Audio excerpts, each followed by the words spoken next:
Hello friends, आप सभी का आपके अपने यूट्यूब चैनल बीपीएससी टीचर प्रशांत में हार्दिक स्वागत है। कैसे हैं आप लोग? उम्मीद करता हूं कि बहुत अच्छे होंगे।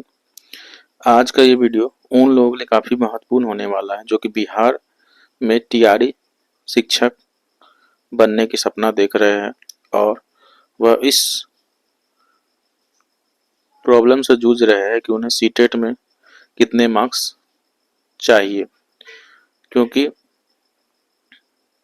बिहार में और केंद्र में अलग अलग तरह के सिस्टम बनाए गए हैं। केंद्र में आपको पता होगा कि SC, ST, OBC सभी को जो है 55% मार्क्स लाने होते हैं, जबकि सिर्फ जनरल के लिए वो 60% मार्क्स होते हैं। जबकि बिहार में जो है थोड़ा सा आरक्षण जो है महिलाओं को दिया जाता है। जनरल की अगर महिला है तो उनके लिए भी 55% है। उसके बाद SC, ST और दिव्यांग कैंडिडेट को 50% मार्क्स में ही जो है सीटेट पास माना जाता है और OBC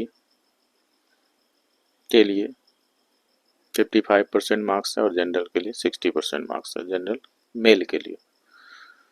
बहुत सारे ऐसे भी कैंडिडेट हैं जो कि अन्य राज्य से थे और फॉर्म भर दिए और उनको ये कंफर्म जानकारी नहीं हो पाई थी कि उन्हें कितने मार्क्स लाने थे। तो उन सभी के लिए जो है 7 मार्च को कल ही एक ऑफिशियल लेटर जारी किया गया, जिसमें यह पूरी तरह से स्पष्ट कर दिया गया है कि सीटेट में उनको कितने मार्क्स होना कंपलसरी है पासिंग होने के लिए। इसी को मैं इस वीडियो के माध्यम से आपके साथ शेयर करने वाला हूं। चलिए वीडियो स्टार्ट करते हैं। तो सबसे पहले यहाँ लिखा हुआ बिहार राज्य विद्यालय अध्यापक नियुक्ति स्थानांतरण अनुशासनिक कार्रवाई एवं सेवा शर्त नियमावली 2023 के नियम 5 नियम 19(4) के में प्रदत्त शक्ति के आलोक में नियुक्ति हेतु शैक्षणिक प्रशासनिक अर्हता का निर्धारण विभागीय अधिसूचना संख्या 11 विभाग 11/16/2023 1154 पटना दिनांक 21/6/23 के द्वारा परिमार्जित किया गया है। चूँकि जब से जो है विद्यालय अध्यापक का एक कैडर बना है, उसी समय से जो है यह एक नया नियमावली बना था जो कि 2023 में बना था। उसी में जो है नियम 5 में वर्णित है। इस क्रम में कतिपय अभ्यर्थियों द्वारा प्राप्त आवेदनों पर समीक्षोपरांत निम्नलिखित निर्णय किए जाते हैं। नियमावली के नियम 5 अंतर्गत विद्यालय अध्यापक के पद पर नियुक्ति हेतु राष्ट्रीय अध्यापक शिक्षा परिषद द्वारा समय समय पर निर्धारित शैक्षणिक एवं प्रशैक्षणिक योग्यता निर्धारित की गई। इस प्रावधान के तहत राष्ट्रीय अध्यापक शिक्षा परिषद ने अपने प्राप्तांक 76/4/2010 NCT एक्ट दिनांक 11/2/2011 द्वारा शिक्षा पात्रता परीक्षा TET के लिए मार्गदर्शिका निर्गत की है, जिसकी कंडिका 9 में प्रावधानित है कि TET परीक्षा 60% अंक प्राप्त करने वाले अभ्यर्थियों को शिक्षक पद की नियुक्ति हेतु उत्तीर्ण माना जाएगा। इसमें आपका 60% दिया हुआ है। कंडिका 9 में यह प्रावधानित है कि राज्य सरकार चाहे तो अपने प्रचलित आरक्षण नीति के अनुसार SC, ST, OBC विभिन्न कोटि के निःशक्त कोटि के अभ्यर्थियों को न्यूनतम अर्हता में छूट दे सकती है। तो सीटेट का जो आपका प्रोस्पेक्टस है उसके अनुसार जो है कंडिका 9A में यह प्रावधान पहले से ही था 2011 से कि SC, ST और OBC और जो PH कैंडिडेट है, अगर राज्य चाहे तो उसमें अलग से रिबेट दे सकती है। इस प्रावधान के आलोक में विभागीय पत्रांक 7 विविध 13/2023 581 पटना दिनांक 17/6/2023 के द्वारा पिछड़ा वर्ग, अत्यंत पिछड़ा वर्ग एवं सामान्य कोटि की महिला उम्मीदवारों को 55% अंक के आधार पर तथा अनुसूचित जाति जनजाति एवं निःशक्त कोटि के उम्मीदवार के लिए न्यूनतम 50% अंक के आधार पर उत्तीर्ण माना गया है। ये आपका काफी इंपॉर्टेंट लाइन है। तो जो मैंने कहा पहले ही वो इसमें स्पष्ट लिखा हुआ है। आप चाहें तो 17/6/2023 का जो 581 नंबर लेटर है वो आप निकाल के देख सकते हैं।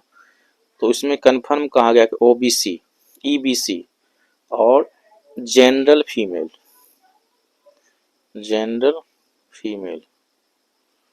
इनको कितना नंबर लाना है, तो 82 नंबर लाना है। 55% मार्क्स 55% मार्क्स या 82 नंबर जो है, जो भी जनरल फीमेल की है वो लाएंगे तो पास माने जाएंगे। उसके अलावा ओबीसी ईबीसी के मेल हो या फीमेल हो कोई फर्क नहीं पड़ता है, वो भी 82 मार्क्स। और एससी एसटी पीएच इनके लिए 50% मार्क्स जो कि 75 नंबर होता है, वो अगर लाते हैं तो वो पास माने जाएंगे। हालांकि उनके रिजल्ट पर जो सर्टिफिकेट प्रोवाइड किए जाते हैं सीटेट के द्वारा उसमें डिसक्वालीफाई लिखा रहता है, फिर भी बिहार सरकार उनको जो कि आरक्षण दिए हुए है अपने राज्य में, तो वो डिसक्वालीफाई लिखे होने के बावजूद उनका नौकरी हो चुका है और आगे भी होता रहेगा। एक चीज और आपको ध्यान में रखना है, बहुत सारे बीपीएससी टीआरई 1, 2 और 3 में कैंडिडेट ऐसे हैं फीमेल जो अन्य राज्य के हैं और उन्हें भी 90 से कम मार्क्स है, लेस देन 90, और उन्होंने फार्म भी भर दिया, उनका ज्वाइनिंग भी हो गया टीआरई 1 और 2 में, और टीआरई 3 में ज्वाइनिंग लेटर भी मिलने वाला है। तो उनके लिए आगे चल के समस्या होने वाली है, क्योंकि जो भी समान कोटि की महिला है वो किसके लिए है, सिर्फ राज्य सरकार जो बिहार राज्य के स्थायी निवासी उन्हीं के लिए। अन्य राज्य की अगर महिला है तो उनको इसका लाभ नहीं मिलेगा। बहुत सारे पीएच भी कैंडिडेट ऐसे हैं जो अन्य राज्य के हैं, उनको भी आरक्षण मिल गया है टीआरई में, तो वो भी बाद में खतरे में है अभी, और कभी न कभी उनकी नौकरी जाएगी ही जाएगी। चलिए आगे देखते क्या कहता है। अंकनीय है कि माननीय इलाहाबाद उच्च न्यायालय द्वारा WP नंबर 59978/2013 भगीरथ सिंह अन्य बमान उत्तर प्रदेश एवं अन्य में सीटेट परीक्षा में अधिकतम अंक 150 का 55% सारे 82 अंकों निकटतम 82 अंक प्राप्त करने का आरक्षित श्रेणी के विभिन्न कोटि परीक्षार्थी उत्तीर्ण करने के बिंदु पर निर्णय लेते दिनांक 13/11/2023 को एनसीटी को निर्देश दिया था। एनसीटी ने माननीय न्यायालय के आदेश के आलोक में विचार उपरांत अपने पत्रांक F 64/221 2013 एनसीटी लीगल दिनांक 10/1/2024 के द्वारा आरक्षित श्रेणी के विभिन्न कोटि के परीक्षार्थियों 5% छूट के आलोक में 150 अंक के विरुद्ध 82 अंक प्राप्त करने को उत्तीर्ण माना है। मतलब कि यहाँ पर कंफ्यूजन इतना था कि बहुत लोग का कहना था कि 82.5 मार्क्स होता है 55%, तो उसको 83 मान रहे थे, कुछ लोग 82 मान रहे थे, तो इसी में जो है कंफ्यूजन चल रहा था। तो अब ये कंफर्म हो गया कि 82 जिनका भी है वो पास माने जाएंगे।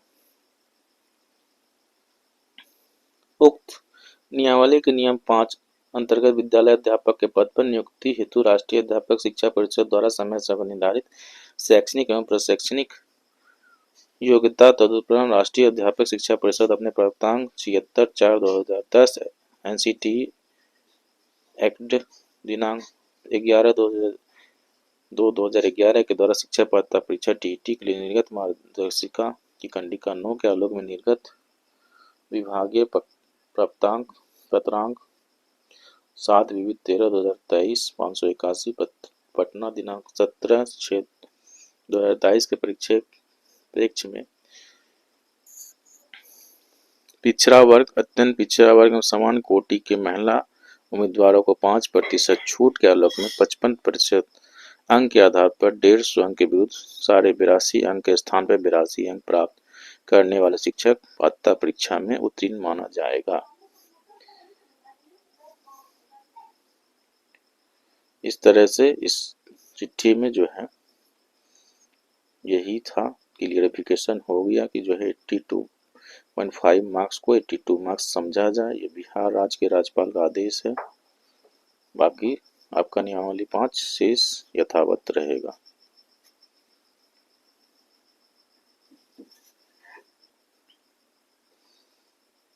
ये जो लेटर है आपका 7 मार्च 2025 का निकला हुआ है,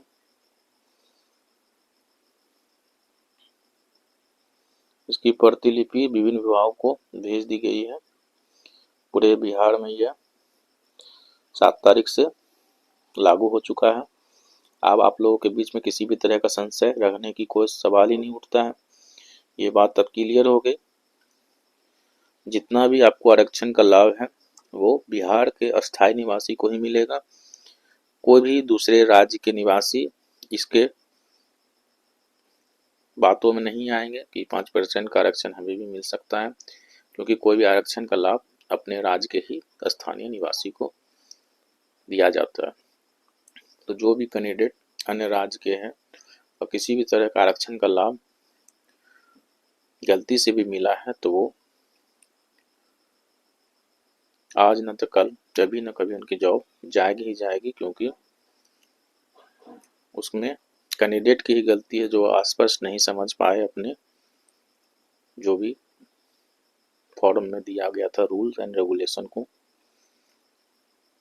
उम्मीद करता हूँ कि आज का वीडियो आपको पसंद आया होगा। अगर पसंद आया तो लाइक करके दोस्तों में शेयर कर देंगे और चैनल पर नए हैं तो चैनल को सब्सक्राइब करके बेल आइकन को दबा देंगे ताकि हमारे आने वाले नेक्स्ट वीडियो का नोटिफिकेशन आपको मिल सके।